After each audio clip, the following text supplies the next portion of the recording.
Ang matandang kamay ni Corina Valderrama ay dahan-dahang humawak sa lumang larawan. Isang batang Marlon ang nakangiti doon, hawak ang isang bola. Labis na pagmamahal ang nakita ni Corina sa mga mata ng kanyang anak. Ngunit ngayon, tila malayo na ang nangiting iyon. Isang patak ng luha ang gumulong sa kanyang pisngi. Mainit at maalat. Tanda ng isang sugat na hindi kailanman naghilom sa loob ng maraming taon. Ito ang sakit ng isang inang nagbigay ng lahat. Ngunit pakiramdam niya ay may kulang pa rin.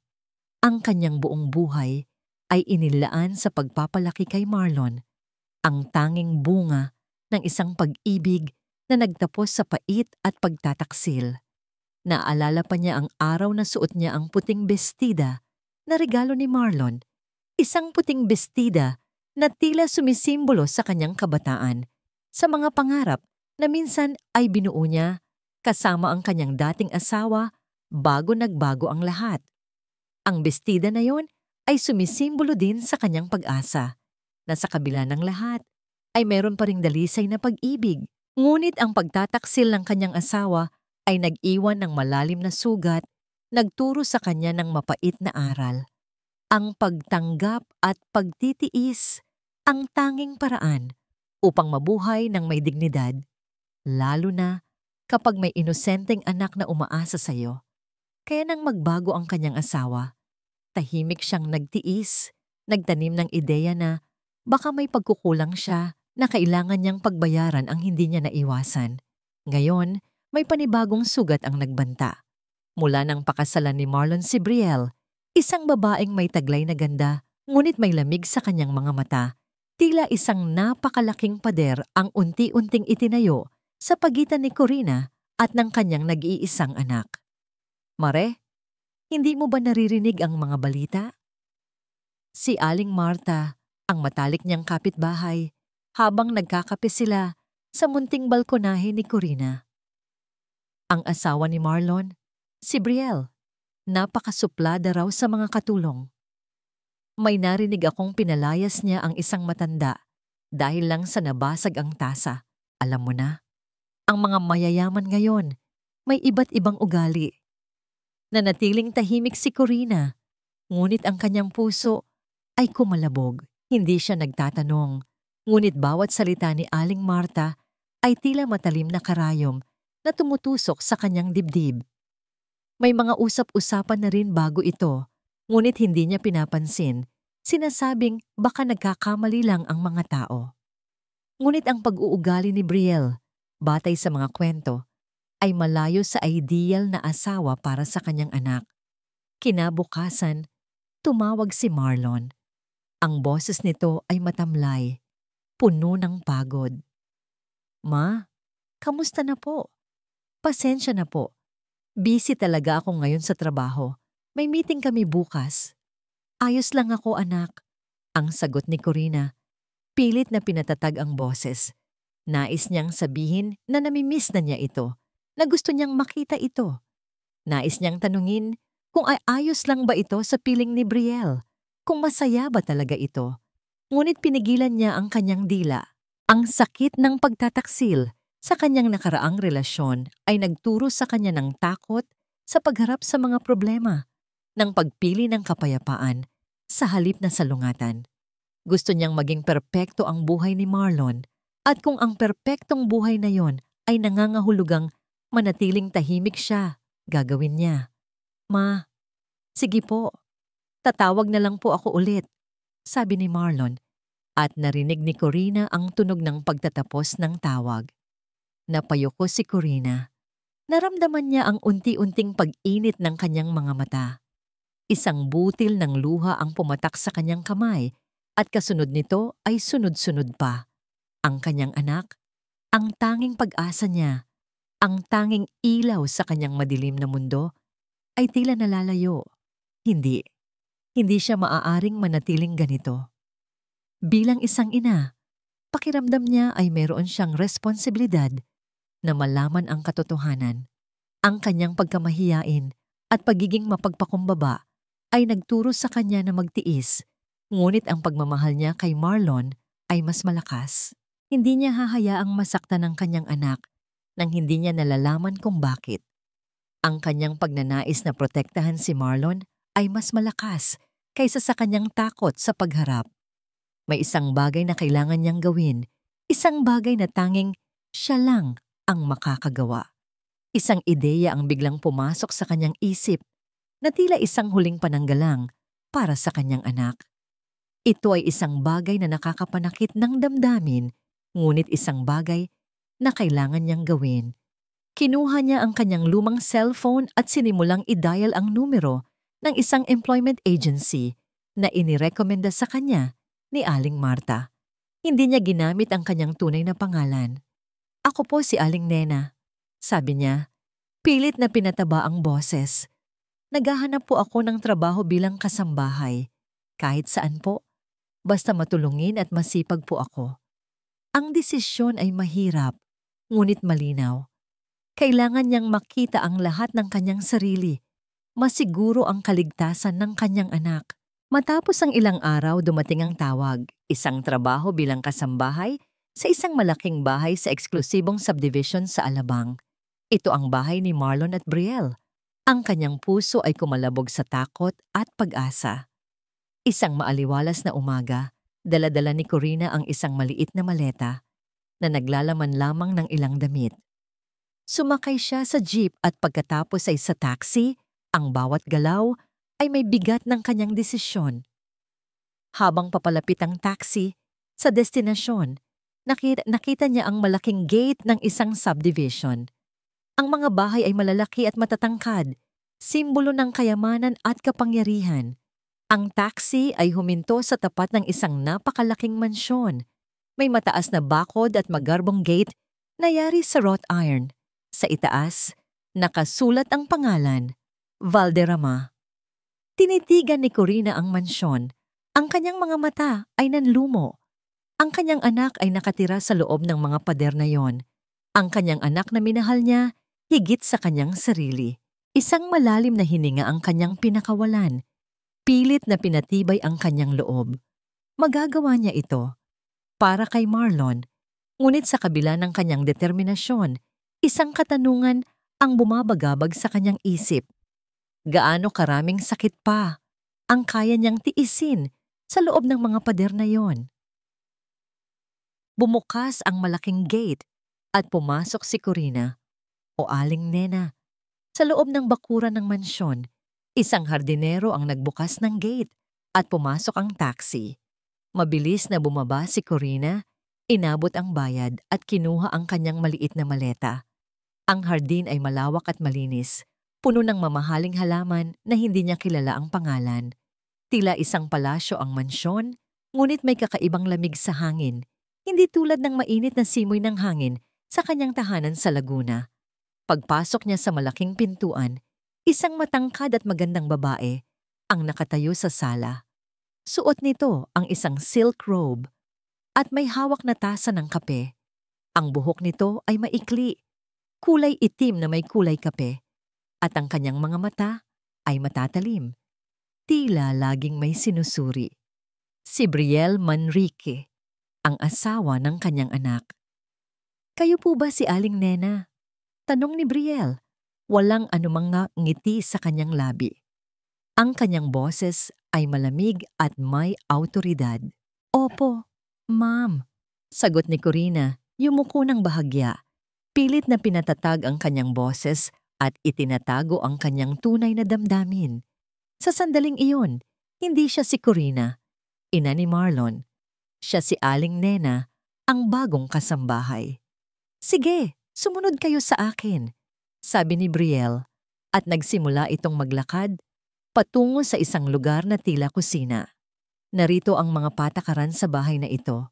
Una, kailangan mong gising ng alas 5 ng umaga. Pangalawa, hindi ka pwedeng lumabas nang walang paalam sa akin. Pangatlo, ang cellphone mo ay kailangan mong ilagay sa akin tuwing gabi. Hindi ko gusto ang mga kasambahay na puro cellphone. Pang-apat, lahat ng utos ko ay susundin mo agad. Kung may ginawa kang mali, may kaukulang parusa. Malinaw? Bawat salita ni Brielle ay tila suntok sa dibdib ni Corina. Ang kanyang anak ay pinakasalan ang isang babaeng ganoon ang ugali. Walang kahit katiting na kabaitan sa kanyang boses, walang respeto. Opo, ma'am, sagot ni Corina. Pilit na pinipigilan ang luha na umakyat sa kanyang mga mata. Simulan mo sa kusina. Linisin mo ang lahat. Ayaw ko ng dumi, kahit isang alikabok. Utos ni Brielle at iniwan siya nito sa kusina. Ang kusina ay napakalaki, puno ng modernong kagamitan na hindi niya alam gamitin. Ngunit ang kanyang puso ay mas mabigat kaysa sa mga gawain. Sinimulan niyang linisin ang mga cabinets, ang mga countertops, ang sahig. Bawat kuskus niya sa sahig ay tila kuskus din sa kanyang sariling damdamin. Sa tanghali, habang naglilinis siya ng sala, nakita niya si Brielle na nakaupo sa sofa, hawak ang kanyang cellphone. Narinig ni Corina ang isang bahagi ng usapan. Hindi ko maintindihan. Kailan ba matatapos ang utang na yan? Kailangan kong maging maingat. Kailangan kong kontrolin ang lahat. Ayaw kong mawala ang lahat ng ito. Nanlaki ang mga mata ni Corina. Utang? Kontrolin ang lahat? May lihim ba si Brielle na hindi niya alam? Ang lamig sa boses ni Brielle ay naging mas matindi at may bahid ng takot sa kanyang mga mata. Nang gabing iyon, matapos niyang tapusin ang lahat ng kanyang gawain, halos gumagapang na siya sa pagod. Inihanda niya ang hapunan para kay Brielle. Habang kumakain ito, narinig ni Corina ang tunog ng kotse. Bumalik na si Marlon. Kumalabog ang puso ni Corina. Sa wakas, makikita na niya ang kanyang anak. Naramdaman niya ang init ng pagmamahal na matagal nang nawala. Pumasok si Marlon sa bahay, mukhang pagod. Brielle, I'm home, sabi nito at niyakap ang asawa. Oh, hi darling! How's your day? Sagot ni Brielle at agad nitong hinalikan si Marlon. Tila walang nangyari. Tila isang perpektong asawa ito. Ang ngiti nito ay matamis, ngunit alam ni Corina na peke iyon. Pagod na pagod ako, Brielle. May importanteng meeting ako bukas. Kailangan kong magpahinga, sabi ni Marlon. At napansin nito si Corina. Oh, Aling Nena, ikaw na pala ang bago nating kasambahay. Welcome to our home. Ang boses ni Marlon ay malambing. Tulad ng dati, nais ni Corina na yakapin ito, na sabihin sa kanyang anak ang lahat ng nangyayari, ngunit pinigilan niya ang kanyang sarili. Siya si Aling Nena. Yumuko siya ng bahagya. Salamat po, sir. Ang sakit ng salitang sir ay tumusok sa kanyang puso. Hindi siya sir para kay Marlon, siya ang ina nito. Ngunit kailangan niyang manatili sa kanyang papel. Sige po, Sir Marlon, Ma'am Brielle. Magpapahinga na po ako, sabi ni Corina, at dahan-dahan siyang umakyat patungo sa kanyang kwarto. Isang maliit na silid sa likod ng kusina. Malayo sa mga engrandeng silid ng mansyon. Habang naglalakad, narinig niya ang boses ni Brielle na bumulong kay Marlon. Darling, alam mo naman na mahirap makahanap ng matinong kasambahay ngayon. Sana ay hindi siya maging problema. Sana nga, sagot ni Marlon, na tila hindi gaanong pinansin ang sinabi ng asawa. Pumasok si Corina sa kanyang kwarto. Ang maliit na bintana ay nagpapakita ng isang bahagi ng hardin, ngunit hindi niya makita ang buwan. Ang dilim ay bumabalot sa lahat. Napaupo siya sa gilid ng kama at doon niya binuhos ang lahat ng kanyang luha. Ang kanyang anak ay bulag sa katotohanan. Siya ay nasa loob ng isang palasyo na puno ng kasinungalingan. Sa gitna ng kanyang pagluha, isang katanungan ang bumabagabag sa kanyang isip. Ang narinig niyang usapan ni Brielle tungkol sa utang at kontrolin ang lahat. Ano kaya ang ibig sabihin noon? Mayroon bang mas malalim na dahilan sa likod ng pagiging malamig at matalim ni Brielle? Kinabukasan, maaga pa ay gising na si Corina. Narinig niya ang ingay sa kusina. Si Marlon ay nagmamadaling umalis para sa kanyang business trip. Habang naghahanda ng almusal, nakita niya si Brielle na naglalambing kay Marlon. Mag-ingat ka, darling, sabi ni Brielle at hinalikan nito si Marlon sa pisngi.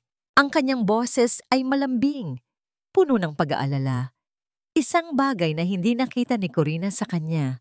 Huwag kang mag-alala sa bahay. Aalagaan ko ang lahat. Salamat, mahal, sagot ni Marlon. Tumingin ito kay Corina, na kasalukuyang naghahanda ng kape. Aling nena, ikaw na ang bahala sa lahat habang wala ako, ha? Pakiusap, alagaan mo si Brielle. Ang mga salita ni Marlon ay tila isang balang tumama sa dibdib ni Corina. Alagaan si Brielle, ang babaeng nagpapahirap sa kanya. Pilit siyang ngumiti, tumango. Opo, sir.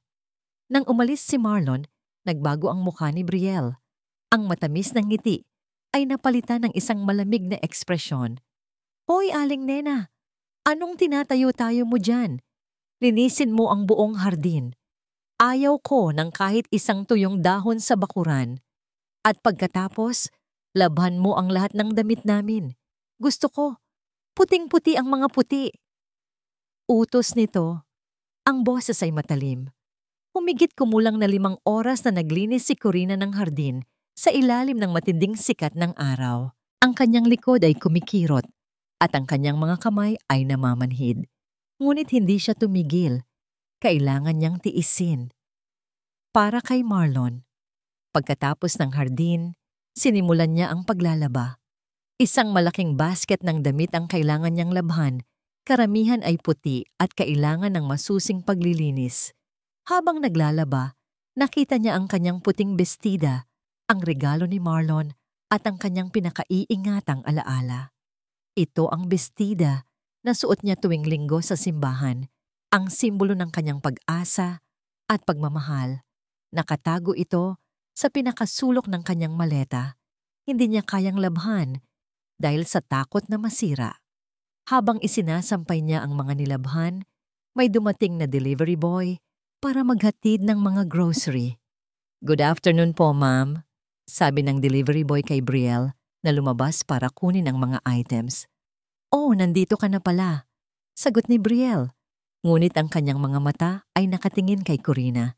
Nakasalukuyang naglalaba. Aling nena, ano ba ang ginagawa mo dyan? Ang bagal-bagal mo. Hindi mo ba nakikita na may bisita tayo? Pasensya na po, ma'am, sabi ni Corina. Yumuko. Ano ba yan? Ang dami mong nilalabhan. Ang dumi-dumi ng bahay ko dahil sa'yo. Bulong ni Brielle, ngunit sapat ang lakas para marinig ng delivery boy. At ano yan? Nakita ni Brielle ang puting bestida ni Corina na nakasabit sa sampayan. Lumapit ito at tinignan ng bestida. Ang kanyang mga mata ay nanliit sa galit. Ano yan?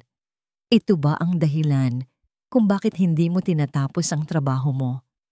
Nagpapakasaya ka sa pagsasampay ng sarili mong damit? Ma'am, akin po yan, sagot ni Corina, kinakabahan. Regalo po yan ng anak ko. Anak mo? Tumawa si Brielle ng malakas, isang tawa na tila nakakadurog ng puso. Ganyan ba kayo? Ang mga katulong? May pa bestida-bestida pa. Sa bahay na ito, walang personal na gamit na mas mahalaga kaysa sa utos ko. At sa harap ng delivery boy, hinablot ni Brielle ang bestida. Napahawak si Corina sa tela, ngunit mas malakas si Brielle. Narinig niya ang tunog ng pagkapunit ng tela. Ma'am, huwag po! Sigaw ni Corina, ngunit huli na ang lahat. Napunit ang bestida. Ang delivery boy ay nagulat at agad na nagpaalam. Ngunit hindi na ito nakita ni Corina. Ang kanyang paningin ay lumabo sa luha. Tignan mo yan. Ang dumi-dumi na ng sahig dahil sa'yo. Sigaw ni Brielle at itinapon nito ang napunit na bestida sa sahig. Gamitin mo yan para linisin ang dumi mo. Tulala si Corina. Ang bestida. Ang kanyang alaala. Ang regalo ni Marlon, napunit na. Linisin mo. Utos ni Brielle. Ang kanyang boses ay puno ng galit at pagkamuhi. Dahan-dahang lumuhod si Corina. Hinawakan niya ang napunit na tela. Ang kanyang puso ay parang dinudurog. Naalala niya ang araw na ibinigay ni Marlon sa kanya ang bestida. Ang araw Nasuot niya ito sa simbahan, umaasa sa isang bagong simula. Naalala niya ang kanyang asawa, ang pagmamahalan nila sa simula, bago nagbago ang lahat. Ito ang huling piraso ng kanyang pag-asa, ng kanyang nakaraan, na ngayon ay napunit at ginawang basahan. Ang kanyang mga luha ay umaagos, hindi niya mapigilan, ngunit pilit niya itong pinunasan. Hindi siya maaring magpakita ng kahinaan sa harap ni Brielle. Niyakap niya ang mga piraso ng tela, tila mga bahagi ng kanyang sarili na nawala. Pagkatapos, kinuha niya ang napunit na bestida. Sa halip na itapon, dahan-dahan niyang itinago sa ilalim ng kanyang kama, sa pinakasulok ng kanyang silid. Hindi niya kayang bitawan. Nang gabing iyon, habang naglilinis si Corina sa sala, napansin niya ang isang maliit na ilaw na kumikislap mula sa ilalim ng bookshelf. Lumapit siya at nakita niya ang isang maliit na kamera, halos hindi nakikita. Nakuha niya ang atensyon ni Brielle na nasa kabilang dako ng sala at agad itong lumapit. "Aling nena, anong ginagawa mo dyan?" tanong ni Brielle. Ang kanyang boses ay puno ng kaba. Agad nitong hinablot ang kamera at mabilis na pinatay. Ang kanyang mga mata ay nanlaki at may takot sa kanyang mukha. "Hindi mo yan nakita," nabalisa si Corina. Alam niya na may kakaiba. Ano ang itinatago ni Brielle? Sa mga sumunod na araw, lalong lumala ang pagtrato ni Brielle kay Corina. Ang bawat salita ay tila may lason at bawat utos ay mas mahirap. Ang mga gawain ay tila walang katapusan, mula umaga hanggang gabi, na halos hindi na nakakatulog si Corina. Ang pagod at ang matinding lungkot ay unti-unting lumalamon sa kanya. Isang hapon, inutusan ni Brielle si Corina na linisin ang lumang bodega sa likod ng bahay. Ang bodega ay madilim at malikabok, puno ng lumang gamit na tila matagal nang nakalimutan. "Dali, linisin mo yan. Ayaw ko ng kahit anong alikabok dyan at huwag kang hahawak sa kahit anong bagay na hindi ko inuutos." Sigaw ni Brielle bago niya isara ang pinto ng bodega. Halos ikulong si Corina sa loob. Sinimulan ni Corina ang paglilinis. Bawat galaw niya ay mabigat. Habang nagpupunas ng isang lumang estante, nadama niya ang isang basa sa sahig. May tumutulo pala mula sa bubong at nabasa ang isang bahagi ng sahig. Hindi niya napansin ang maputik na bahagi. Naglalakad siya, dala ang isang timba ng tubig, nang biglang sumakit ang kanyang likod. Napakapit siya sa pader at sa isang iglap, nawalan siya ng balanse. Ang kanyang paa ay nadulas sa basang bahagi ng sahig.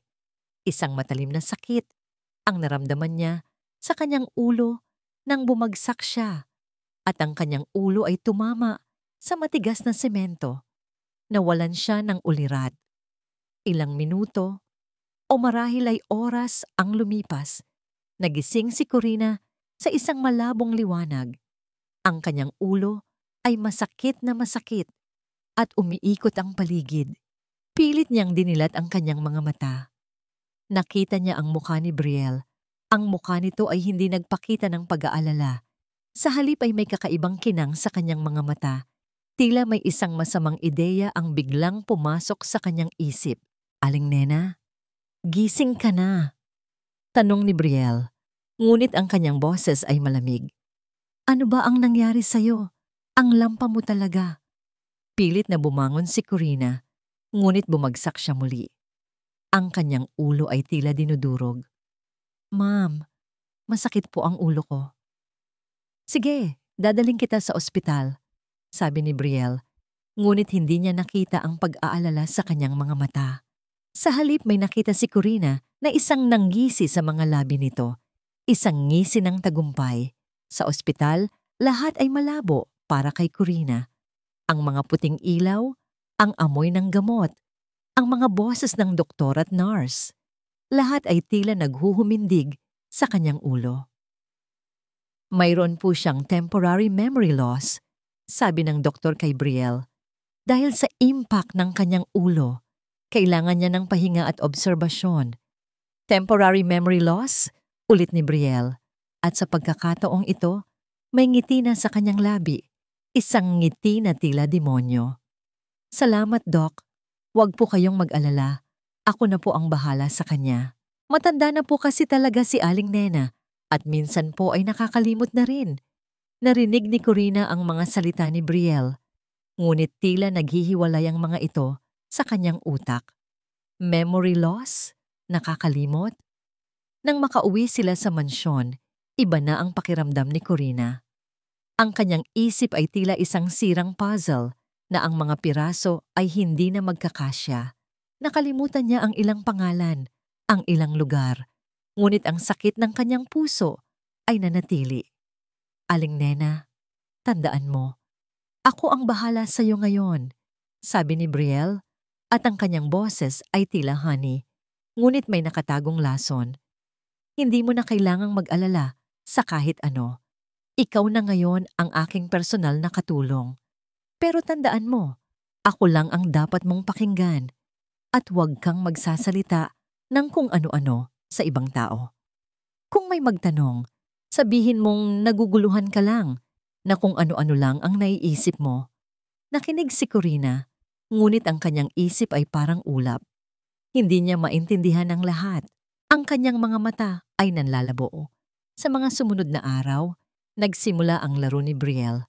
Bawat gabi, bago matulog si Corina, may inilalagay si Brielle sa kanyang inumin. Isang maliit na puting tableta. Hindi alam ni Corina kung ano yon, ngunit matapos niya itong inumin, lalo siyang naging antukin at lalo siyang naging malabo ang pag-iisip. Aling Nena, naalala mo ba kung bakit ka nadulas? Tanong ni Brielle isang umaga. Kasi naman, hindi ka nag-iingat. Ang dami mong kalat sa bodega. Kaya ka nadulas. Pinilit ni Corina na alalahanin, ngunit walang lumabas. Pasensya na po, ma'am. Kaya ka nalilimutan ng lahat, sabi ni Brielle. May ngisi sa kanyang labi. Matanda ka na. Kaya kailangan mo akong pakinggan. Ako lang ang magliligtas sa iyo ngayon. Ramdam ni Corina ang takot, ngunit hindi niya alam kung bakit. Ang kanyang isip ay tila isang blankong pahina. Ang kanyang puso ay kumalabog sa kaba, ngunit hindi niya maintindihan ang dahilan. Ang kanyang memorya ay nawawala, ngunit ang isang kakaibang pakiramdam ng takot ay nananatili. Isang gabi, nagising si Corina. Narinig niya ang tunog ng botelya ng gamot. Pilit niyang iminulat ang kanyang mga mata. Nakita niya si Brielle na nakatayo sa tabi ng kanyang mesa, may hawak na isang baso ng tubig at isang maliit na lalagyan ng tableta. Dahan-dahan nitong inilagay ang tableta sa baso at hinalo. Ang kanyang mga mata ay nanlaki. Ang mukha ni Brielle ay tila demonyo sa dilim. Ang mga mata nito ay nanlilisik at ang kanyang nangiti ay masama. Hindi niya alam kung ano ang ginagawa nito, ngunit alam niya na hindi ito maganda. Ang kanyang puso ay kumalabog ng mabilis, tila gustong kumawala sa kanyang dibdib. Pilit niyang isinara ang kanyang mga mata, nagkunwaring tulog. Ang takot ay bumalot sa kanya. Mula nang mangyari ang aksidente, ang buhay ni Corina ay naging isang malaking ulap. Ang kanyang mga araw ay puno ng pagkalito. Ang kanyang mga gabi ay puno ng mga panaginip na tila totoo, ngunit hindi niya maintindihan. Ang tableta na ibinibigay ni Brielle gabi-gabi ay tila may kapangyarihan na lumabo ang kanyang isip na naging dahilan upang mas lalong maging malabo ang kanyang mga alaala. Aling Nena, iligpit mo yan. Ang dami mong kalat. Hindi mo ba naaalala na sinabi ko sa'yo na ayaw ko ng kalat? Sigaw ni Brielle isang umaga, habang pilit na inaayos ni Corina ang mga gamit sa sala. Ang kanyang mga kamay ay nanginginig at ang kanyang isip ay tila nawawala. Pasensya na po, ma'am. Hindi ko po matandaan. Bulong ni Corina. Tignan mo yan. Talagang ulyanin ka na. Tumawa si Brielle ng malakas. Isang tawa na tila may nakatagong pagkamuhi. Baka gusto mong ipaalam ko kay Sir Marlon na ganito ka na. para ipadala ka sa bahay ng mga matatanda. Sigurado ako na ayaw mo yon, hindi ba? Ang mga salita ni Brielle ay tila bumato sa dibdib ni Corina. Bahay ng mga matatanda? Hindi niya maintindihan kung bakit niya kinatatakutan ng salitang iyon. Ngunit ang kanyang puso ay kumalabog ng mabilis. Nais niyang sumagot na sabihin na hindi siya ulyanin, ngunit ang kanyang bibig ay tila nakasara. Gabi-gabi, pinipilit ni Corina na alalahanin ang mga nangyari, ngunit ang kanyang isip ay tila isang sirang pelikula na ang mga eksena ay hindi magkakaugnay. Ngunit sa kanyang pagtulog, mayroong mga kakaibang panaginip. Nakikita niya ang kanyang sarili, nakasuot ng puting bestida, nakangiti. Pagkatapos, ang eksena ay nagbabago. Ang bestida ay napupunit. Isang mukha ang nakita niya, puno ng galit. Mukha ni Brielle. Narinig niya ang malakas na tawa ni Brielle at pagkatapos ay ang tunog ng pagkabagsak niya. Ang kanyang ulo ay masakit at pagkatapos ang dilim. Nagising siya, pawis na pawis. Ang kanyang puso ay kumalabog. Ano ang mga panaginip na yon? Bakit tila totoo? Isang araw, habang naglilinis si Corina sa kusina, may kumatok sa pintuan. Binuksan ni Brielle ang pintuan at nakita ni Corina si Aling Marta, ang kanyang matalik na kapitbahay sa Laguna. "Oh, Brielle, kamusta? Nabalitaan ko na may bago kayong kasambahay. Gusto ko lang sana kumustahin," sabi ni Aling Marta. May ngiti sa kanyang labi, ngunit ang kanyang mga mata ay nakatingin kay Corina. "Oh, hi Aling Marta. Busy po talaga kami ngayon," sagot ni Brielle at hinarangan nito ang pintuan. "May ginagawa po kasi si Aling Nena. Pasensya na po talaga. Pero kailangan po kasi naming tapusin ang mga gawain. Sa ibang araw na lang po kayo bumalik." "Ah, ganun ba?" sabi ni Aling Marta na tila may pagtataka sa kanyang mukha. Tumingin ito kay Corina at may nakita si Corina na pag-aalala sa mga mata ni Aling Marta. "Pasensya na po talaga, Aling Marta. Kailangan ko na pong isara ang pinto," sabi ni Brielle at isinara nito ang pinto. Naramdaman ni Corina ang kaba sa kanyang dibdib. Bakit ayaw ni Brielle na magsalita siya kay Aling Marta? May itinatago ba si Brielle? Habang naglilinis si Corina sa bodega, ang lugar kung saan siya nadulas, nadama niya ang isang kakaibang pakiramdam. Ang amoy ng alikabok, ang amoy ng lumang kahoy, tila may pamilyar sa amoy na yon. Naramdaman niya ang isang bahagi ng sahig na basa, ang lugar kung saan siya nadulas. Yumuko siya at pinunasan ng tubig. Pilit niyang inaalala ang nangyari. Ngunit wala. Ang kanyang isip ay blangko. Nagsimula siyang mag-ayos ng mga lumang kahon. May nakita siyang isang lumang kahon na nakatago sa ilalim ng mga lumang gamit. Binuksan niya ito at nakita niya ang isang lumang balutan ng tela. Dahan-dahan niyang binuksan ang balutan. Sa loob, nakita niya ang isang piraso ng puting tela. Ang tela ay manipis, may burda sa gilid. Hinawakan niya ang tela. Ang kanyang puso ay kumalabog. Ang tela ay pamilyar. Ang amoy ng tela ay pamilyar. Ito ang amoy ng kanyang puting bestida. Ang kanyang kamay ay nanginginig. Sa isang iglap, tila may isang malakas na boltahe ng kuryente ang dumaan sa kanyang utak. Isang imahe ang biglang lumabas sa kanyang isip. Ang kanyang puting bestida, napunit. Ang galit na mukha ni Brielle, ang kanyang mga luha, ang sakit, ang kanyang mga mata ay nanlaki. Hindi niya lubos na maintindihan ang lahat, ngunit alam niya na ang piraso ng tela na ito ay susi. Isang susi sa isang alaala na pilit niyang inaalala. Ang tunog ng kotse sa driveway ay gumising sa diwa ni Corina.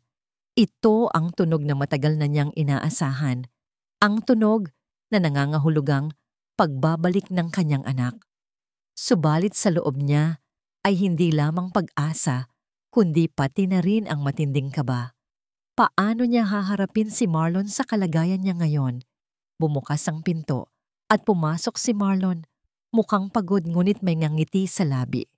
"Brielle, I'm home," tawag niya. Agad namang sinalubong siya ni Brielle, ngiting ng ngiti at naglambing. Darling! Akala ko bukas ka pa darating? Natapos kasi agad ang trabaho ko. Ayaw ko nang patagalin, miss na kita. Sagot ni Marlon at niyakap niya ang asawa. Nakatayo lang si Corina sa kusina, abala sa paghahanda ng merienda. Ngunit ang kanyang mga mata ay nakatingin kay Marlon. Payat na payat ang kanyang anak at may lalim sa mga mata nito. Naglakad si Marlon patungo sa kusina at doon niya nakita si Corina. Oh, Aling Nena, nandito ka pa pala. Kamusta ka na? Tanong niya, may pag-aalala sa boses. Ang puso ni Corina ay kumalabog. Nais niyang sumagot na sabihin sa kanyang anak ang lahat ng hirap na pinagdadaanan niya, ngunit pinigilan niya ang kanyang sarili. Ayos lang po ako, Sir Marlon. Sagot niya, yumuko. Ngunit may kakaiba sa paraan ng pagtingin ni Marlon. May pagdududa sa kanyang mga mata. Isang bagay na hindi niya nakita noon. Aling Nena, ang bango ng amoy mo. Amoy rosas, sabi ni Marlon. At bahagya nitong nilapitan si Corina. Pamilyar ang amoy na yan. Naramdaman ni Corina ang kaba. Ito ang kanyang paboritong pabango. Ang pabangong regalo ni Marlon sa kanya noong nakaraang Mother's Day. Paano niya ito nalalaman? Naku, Sir Marlon, baka po nalilito lang kayo, sabi ni Brielle na lumapit sa kanila. Ang kanyang boses ay tila may halong galit. Si Aling Nena po ay medyo nakakalimutin na. Madalas po siyang nalilito sa mga bagay-bagay. Tinitigan ni Marlon si Brielle at may nakita si Corina na isang bahid ng pagdududa sa mga mata ng kanyang anak. Ah, ganoon ba? Sabi ni Marlon. Kinabukasan, habang naglilinis si Corina ng kwarto ni Marlon at Brielle, napansin niya ang isang lumang libro sa ilalim ng unan ni Marlon. Binuksan niya ito at nakita niya ang isang maliit na sobre sa loob. Binuksan niya ang sobre at nakita niya ang isang lumang litrato. Litrato niya iyon habang nakasuot ng puting bestida. Ang kanyang puso ay kumalabog. Bakit nasa kay Marlon ang litrato na yon?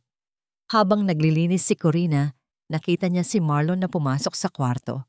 Agad niyang itinago ang litrato. Aling Nena, alam kong busy ka, pero may gusto sana akong itanong, sabi ni Marlon. May nakita ka bang maliit na device dito sa kwarto? Parang camera? Nagulat si Corina. Camera? Naalala niya ang nakita niyang camera na kinuha ni Brielle. Camera po. Hindi po, sir. Wala po akong nakita. Ah, ganun ba? Sabi ni Marlon, ngunit ang kanyang mga mata ay tila may hinahanap. Ang weird lang kasi. May narinig akong kwento bago ako umalis, kaya naglagay ako ng ilang device para masiguro ko ang bahay. Pero tila nawala ang lahat. Nakinig si Corina. Ang kanyang isip ay tila gumagana. Pilit na inaalala ang mga nangyari. Ang mga panaginip niya. Ang napunit na bestida, ang tableta sa kanyang inumin. Sa isang iglap, tila isang kidlat ang dumaan sa kanyang utak. Ang lahat ng piraso ng puzzle ay unti-unting nagkakaugnay. Habang naglilinis si Corina sa bodega, hinanap niya ang lumang kahon. Kinuha niya ang balutan ng tela at doon, nakita niya ang napunit na piraso ng puting bestida. Sa pagkakataong ito, malinaw ang lahat. Ito ang kanyang bestida. Ang bestida na regalo ni Marlon. Ang bestida na pinunit ni Brielle. Kasabay nito, naramdaman niya ang isang pamilyar na amoy. Amoy adobo. Adobong luto ni Marlon.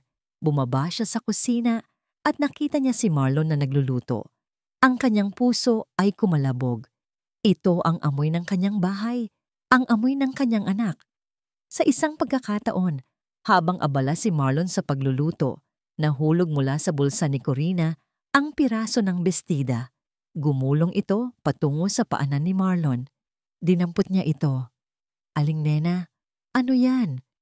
Tanong ni Marlon at tinitigan niya ang tela. Nakita niya ang borda sa gilid, ang pamilyar na disenyo. Ito, Ito ang bestida ng simbahan na ibinigay ko kay Mama, hindi ba? Nagulat si Corina. Ang kanyang puso ay kumalabog ng malakas. Bakit nasa iyo ito, Aling Nena? At bakit napunit? Tanong ni Marlon, at ang kanyang mga mata ay nanliit sa pagdududa. May kailangan ka bang sabihin sa akin? Ang mga mata ni Corina ay napuno ng luha. Nais niyang sabihin ang lahat. Ngunit paano? Tinitigan ni Marlon ang napunit na piraso ng bestida sa kanyang kamay at pagkatapos ay ang nalilitong mukha ni Aling Nena. Ang bawat hibla ng tela ay tila sumisigaw ng isang kwento na matagal nang ikinubli. Ang amoy ng adobo na kanyang niluluto ay biglang naging matabang. Aling Nena, sagutin mo ako, ani Marlon. Ang boses ay puno ng pag-aalala at pagdududa. Saan mo nakuha ito? Bakit napunit ang bestida ni Mama? Ngunit si Corina, sa kanyang kalagayan, ay hindi makasagot. Ang kanyang mga mata ay nanlalabo sa luha at ang kanyang isip ay tila naninikip. Nais niyang sabihin ang lahat, ngunit ang mga salita ay tila nakulong sa kanyang lalamunan. Ang pakiramdam ng takot na matagal nang ibinaon ni Brielle sa kanya ay muling bumalik, kasama ng epekto ng gamot. Doon, biglang naalala ni Marlon ang isang bagay. Isang maliit na kamera na itinago niya sa likod ng malaking painting sa sala, na hindi na niya nagawang hanapin nang maalis ang ibang device. May pag-asa siyang hindi ito nakita o nasira ni Brielle. Manatili ka rito, Aling Nena, sabi ni Marlon at dali-dali siyang lumabas ng kusina. Nagtungo si Marlon sa sala. Ang kanyang puso ay kumalabog ng malakas. Pilit niyang hinanap ang switch ng camera at nang makita niya, agad niya itong binuksan. Ang screen ng kanyang cellphone ay nagpakita ng ilang video clip at sa bawat clip, ang kanyang mundo ay unti-unting gumuguho. Nakita niya ang mga eksena. Si Brielle na sumisigaw kay Aling Nena, pinagagalitan ito sa harap ng delivery boy. Nakita niya ang eksena ng paghatak at pagpunit ni Brielle sa puting bestida at ang paggamit nito bilang basahan. Nakita niya ang mga pilit na ngiti ni Aling Nena at ang kanyang mga matang puno ng luha. Subalit ang pinakamatinding sakit ay naramdaman niya nang makita niya ang eksena ng pagkahulog ni Aling Nena sa bodega at ang pag-aalala ni Brielle na tila nagbago sa isang masamang ngiti. At ang pinakahuling video, si Brielle na lihim na naglalagay ng tableta sa inumin ni Aling Nena. Ang kanyang mundo ay gumuho. Habang nanonood si Marlon, biglang tumunog ang kanyang cellphone. Isang unknown number. Nag-alinlangan siya, ngunit sinagot niya ito. Marlon? Isang pamilyar ngunit hindi na masyadong maalala na boses ang narinig niya sa kabilang linya. Ako ito, si Rose, ang dating kasambahay. Hindi mo siguro ako naaalala, pero kailangan kong sabihin sa iyo ang totoo. Kinabahan si Marlon. Rose, bakit ka napatawag? Matagal ko nang gustong sabihin sa iyo ang lahat, sir. Patuloy ni Rose. Ang boses ay puno ng pag-aalala. Hindi po totoo ang lahat ng sinasabi ni Ma'am Brielle. Siya po ang dahilan kung bakit ako umalis. Nakita ko po ang lahat. Kung paano niya po sinisigawan si Aling Nena at kung paano niya po pinunit ang bestida ng mama mo. Wala po akong nagawa, sir. Tinakot niya po ako. Ang mga salita ni Rose ay tila nagpapatong sa mga eksena ng video na kanyang napanood. Ang kanyang mundo ay lumulubog sa kadiliman. Ang bestida ng mama ko? Ulit ni Marlon. Ang boses ay nanginginig. Paanong napunit? Isinalaysay ni Rose ang lahat. Bawat detalye ng pagiging malupit ni Brielle. Kung paano nito sinigawan at ininsulto si Corina. At ang pinakamalaking kasalanan, ang pagpunit at paggamit sa mahalagang bestida ng simbahan bilang basahan. Binanggit din ni Rose kung paano niya madalas marinig si Brielle na kausap ang isang tao tungkol sa mga utang at kung paano siya nai-stress sa pera. Sir, ginawa ko po ang lahat para tulungan si Aling Nena, pero napakabait po niya at hindi niya po kayang lumaban. Pinapainom din po siya ni Ma'am Brielle ng kung ano-anong gamot para lalo siyang manghina at hindi makapagsalita. Dagdag ni Rose. Ang kanyang kamay ay nanginginig habang nakikinig. Hindi niya halos marinig ang mga huling salita ni Rose. Ang galit ay kumukulo sa kanyang dugo, ngunit mas matindi ang sakit na kanyang nararamdaman. Ang kanyang asawa, ang babaeng pinakasalan niya, ay isang halimaw. At ang kanyang ina, ang taong pinakamamahal niya, ay nagdurusa sa ilalim ng kanyang sariling bubong. Biglang bumukas ang pinto. Si Brielle. Ang kanyang mga mata ay nanliit habang nakita niya si Marlon na may hawak na cellphone at ang kanyang tablet na nakabukas. "Anong ginagawa mo, darling? Bakit ka nakatingin dyan?" tanong ni Brielle. Ang kanyang boses ay tila honey, ngunit may nakatagong lason. Sinubukan niyang lumapit at tingnan ang tablet, ngunit inilayo ni Marlon ang tablet. Tinitigan niya si Brielle. Ang kanyang mga mata ay puno ng galit at sakit. "Brielle, ano ang ginawa mo sa mama ko?" Nagulat si Brielle. Ang kanyang mukha ay namutla. "Mama mo? Anong sinasabi mo? Sino ang kausap mo?" "Hindi na importante kung sino ang kausap ko," ani Marlon.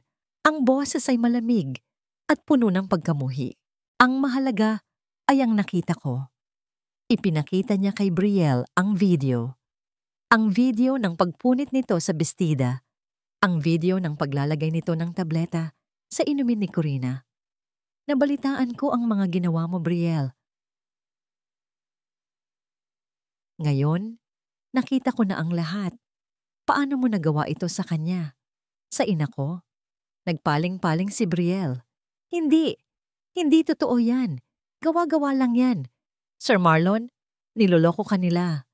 Si Aling Nena, matanda na. Ulyanin na yan. Kung ano-ano lang ang nakikita niya. Baka siya pa ang gumawa ng video na yan para siraan ako." Natawa si Marlon, isang tawa na walang kaligayahan. "Ulyanin? Kaya pala pinapainom mo siya ng gamot, hindi ba? Para lalo siyang manghina, para hindi siya makapagsalita?" Inihagis niya ang tablet sa mesa. Ang tunog nito ay tila isang malakas na putok. "At ang bestida ng mama ko? Ang regalo ko sa kanya. Ginawa mong basahan." Ang pagpapanggap ni Brielle ay unti-unting nawawala. Ang kanyang mukha ay naging pula sa galit. "Hindi mo naiintindihan, Marlon. Kailangan ko yan. Kailangan kong kontrolin ang lahat. Hindi mo alam ang pinagdaanan ko. Naghirap ako, Marlon. Ayaw kong bumalik sa dati." Sumabog si Brielle. "Ang mama mo, isa siyang pabigat. Bakit ka ba ganoon kung umasta? Para sa kanya. Hindi mo ba ako mahal, Marlon?" Ang mga salita ni Brielle ay tila mga sundang na tumatama sa puso ni Marlon. Ang kanyang pagmamahal, ang kanyang pananalig, lahat ay unti-unting nawawala. "Wala kang karapatan na saktan ng ina ko," sigaw ni Marlon. Ang kanyang boses ay nanginginig sa galit. "At ang pagmamahal na sinasabi mo, lahat ng ito ay isang kasinungalingan." Sa mga sandaling iyon, nadama ni Marlon ang bigat ng lahat. Ang pagtataksil ng kanyang asawa, ang pagdurusa ng kanyang ina, ang kanyang sariling pagkabulag. Pakiramdam niya ay nawala ang lahat. Ang kanyang pamilya, ang kanyang pag-asa, ang kanyang tiwala. Sa labas ng pinto ng sala, nakatayo si Corina. Narinig niya ang lahat, ang bawat sigaw, ang bawat salita. Ang kanyang isip, na matagal nang nalilito, ay unti-unting nagkakaugnay. Ang mga panaginip, ang mga piraso ng tela, ang mga tableta sa kanyang inumin, ang mga salita ni Brielle. "Ang mama mo, isa siyang pabigat." Biglang sumakit ang kanyang ulo, isang matinding kirot. At sa isang iglap, tila isang napakalaking ilaw ang bumalik sa kanyang isip.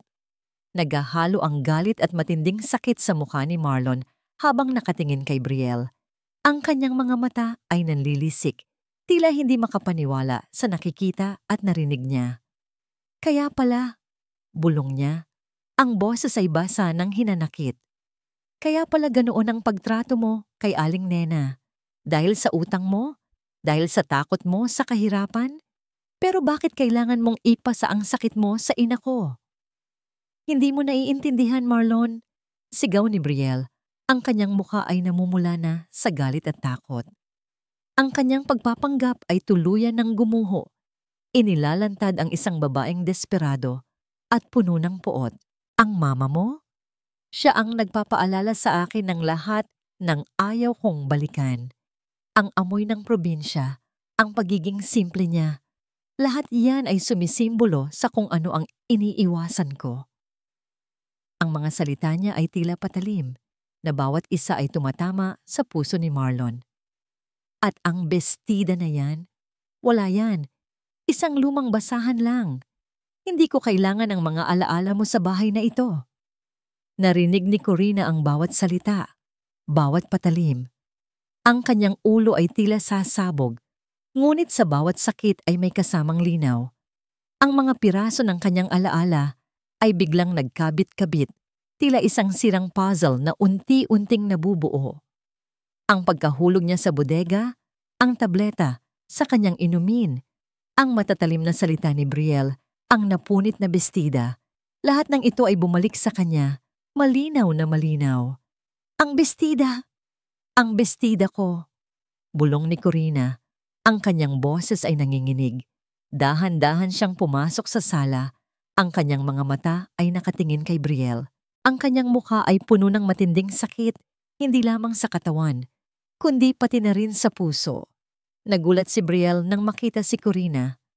Ang kanyang mukha ay namutla, tila nakakita ng multo. Aling nena, anong ginagawa mo dyan? Bakit ka gising? Hindi mo yan narinig. Ngunit hindi na nakinig si Corina. Sa wakas, ang lahat ng pagtitiis at pighati ay tila umapaw. Ako ang mama mo, Marlon. Sigaw ni Corina.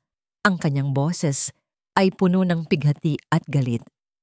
Ako ang mama mo, na niloloko mo, na sinasaktan mo. Ang bestida ko. Ang regalo mo, Marlon, pinunit niya. Ginawa niyang basahan. Nagulat si Marlon. Ang kanyang mga mata ay nanlaki. Mama, Mama.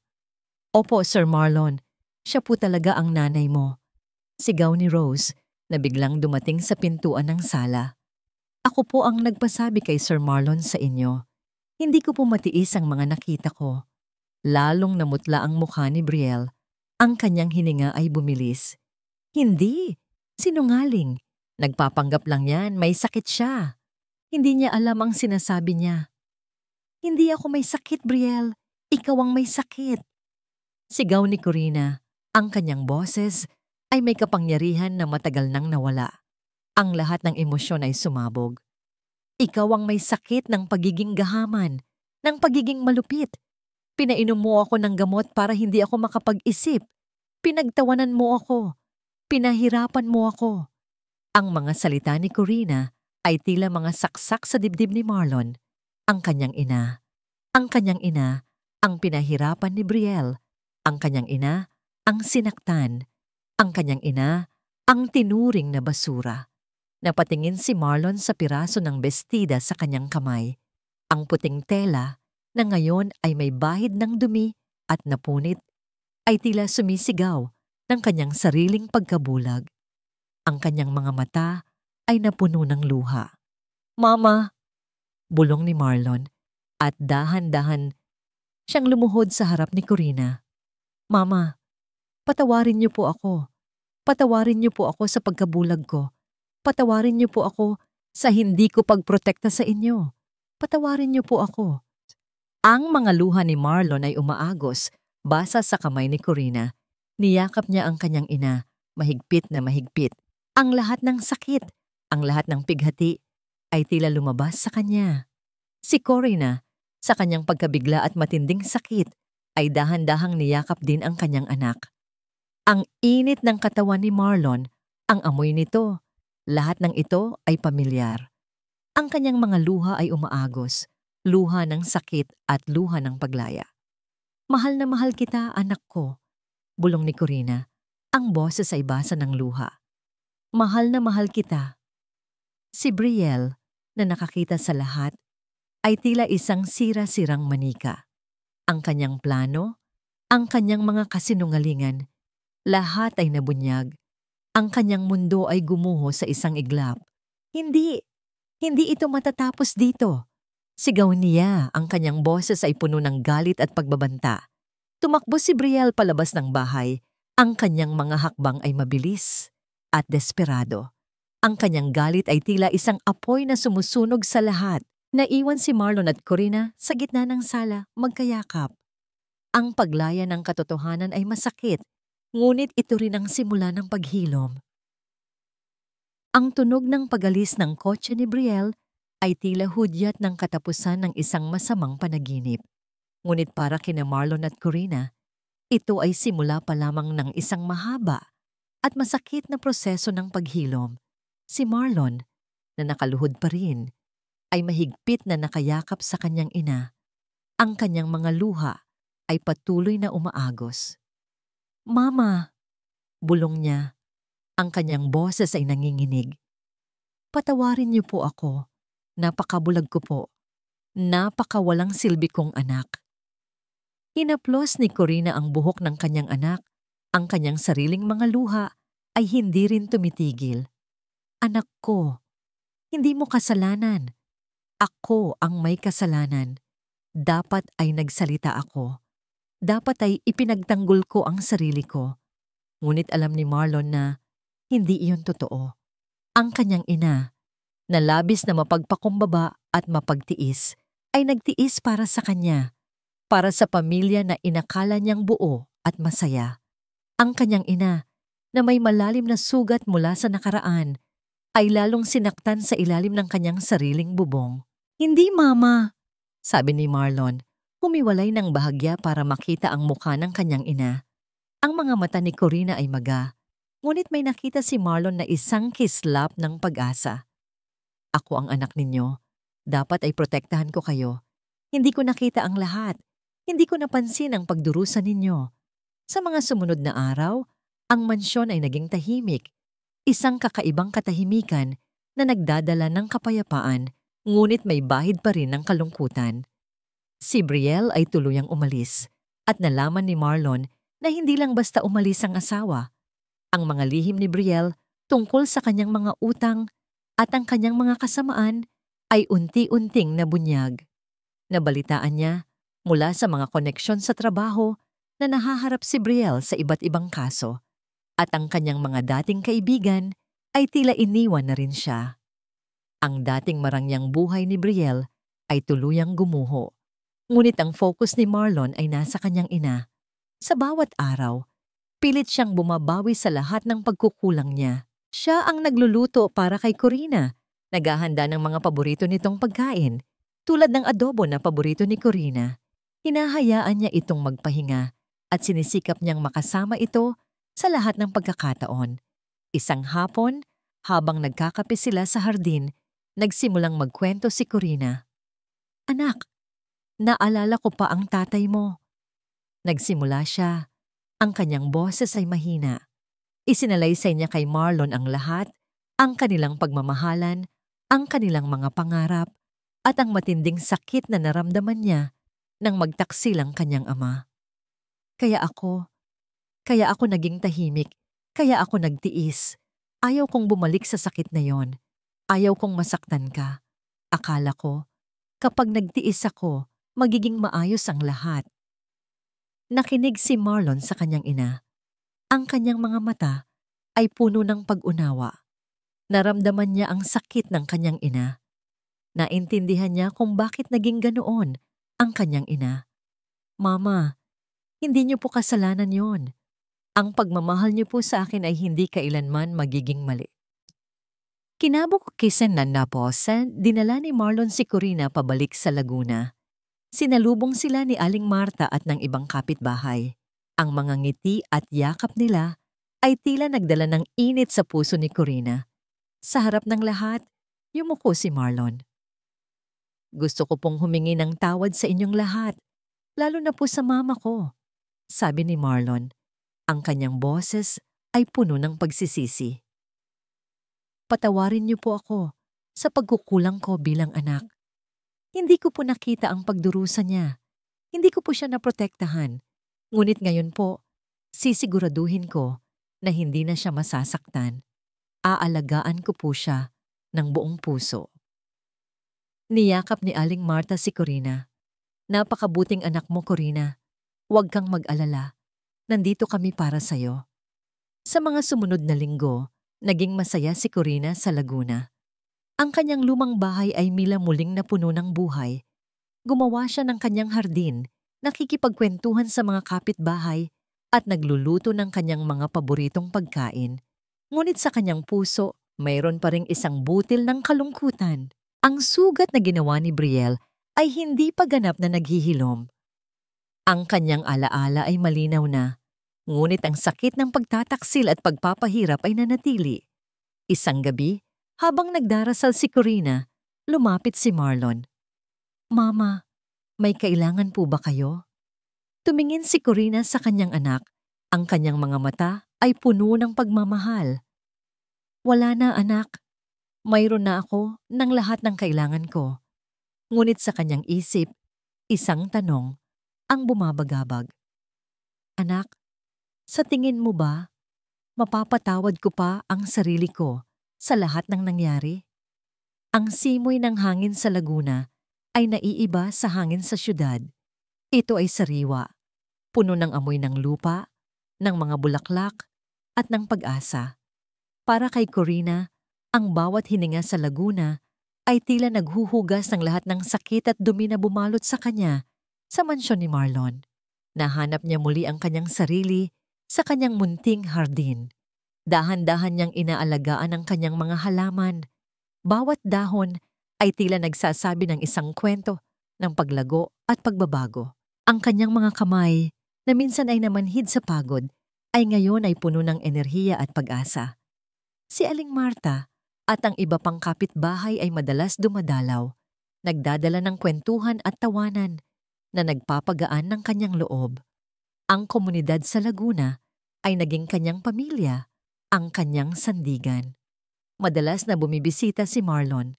Tuwing Biyernes, umuuwi siya mula sa syudad, bit-bit ang mga paboritong pagkain ni Corina, at ang pinakamahalaga, ang kanyang oras at atensyon. Wala na ang Marlon na abala sa trabaho at bulag sa katotohanan. Ngayon, siya ay isang anak na masikap, mapagkumbaba, at buo ang pagmamahal. Isang araw, habang nagkakape sila sa balkonahe, ipinakita ni Marlon kay Corina ang isang newspaper. "Mama, tingnan niyo po. Nasa front page ng entertainment section ang balita tungkol kay Brielle. Ang lahat ng kanyang kasinungalingan, ang kanyang mga utang, at ang kanyang mga kasamaan ay nabunyag. Siya ay nahaharap sa maraming kaso, at ang kanyang mga dating kaibigan ay tila iniwan na rin siya. Ang dating mayaman at makapangyarihang si Brielle Manrique ay ngayon ay isang babaeng walang-wala, nawalan ng lahat." Tinitigan ni Corina ang larawan ni Brielle sa pahayagan. Walang galit sa kanyang mga mata, tanging isang malalim na kalungkutan. "Kawawa naman siya, anak," bulong niya. Sana ay matuto siya sa kanyang mga pagkakamali. Nagulat si Marlon. "Mama, pagkatapos ng lahat ng ginawa niya sa inyo, kinakaawaan niyo pa rin siya?"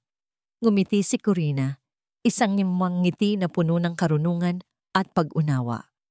"Anak, ang galit ay hindi makakapagpagaling ng sugat. Ang pagpapatawad, hindi para sa kanya, kundi para sa sarili ko, ang makakapagpalaya sa akin. Natutunan ko na ang pinakamalaking paghihiganti ay ang paghahanap ng kapayapaan sa sarili."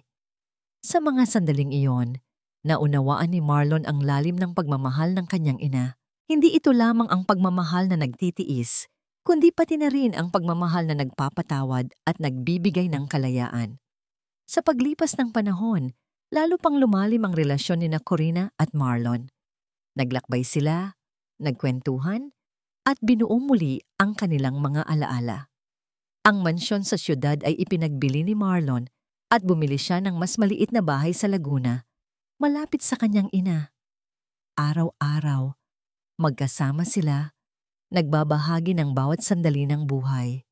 Isang hapon, habang nakaupo sila sa balkonahe, nakatingin sa paglubog ng araw, hinawakan ni Corina ang kamay ni Marlon. Ang kanyang mga mata ay kumikinang sa kaligayahan. "Anak ko," sabi niya, ang boses ay puno ng pagmamahal. "Ngayon ko lang naintindihan ang tunay na kahulugan ng pag-ibig ng isang ina.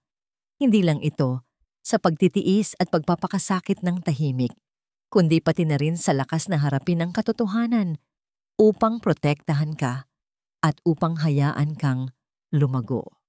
Ngumiti si Marlon. "Salamat, Mama. Kayo po ang nagturo sa akin ng lahat. Kayo po ang aking inspirasyon." Tumingin si Corina sa paglubog ng araw.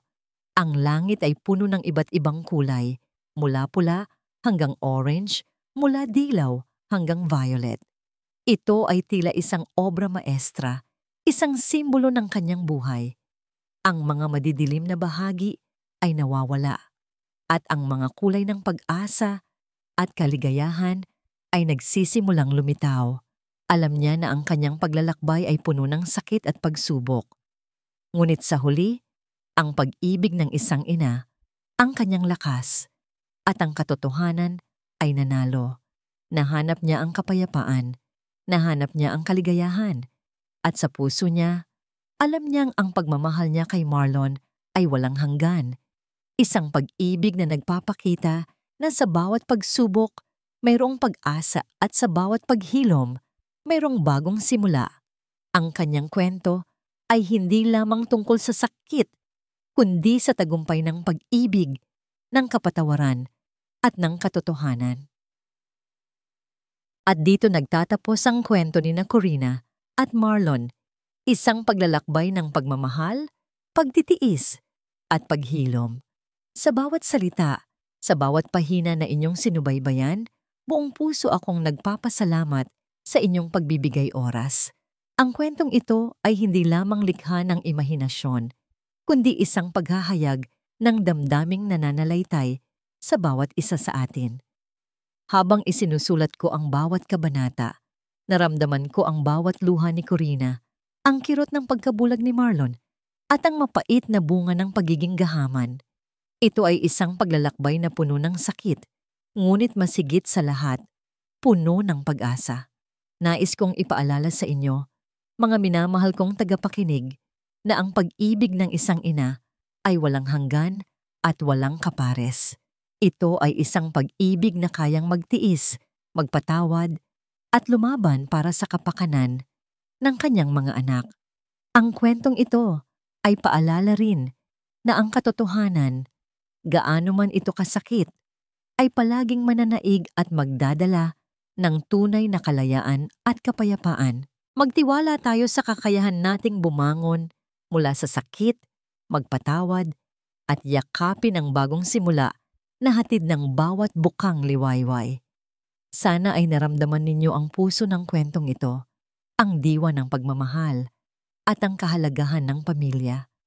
Naway magsilbing inspirasyon ito sa inyong sariling paglalakbay.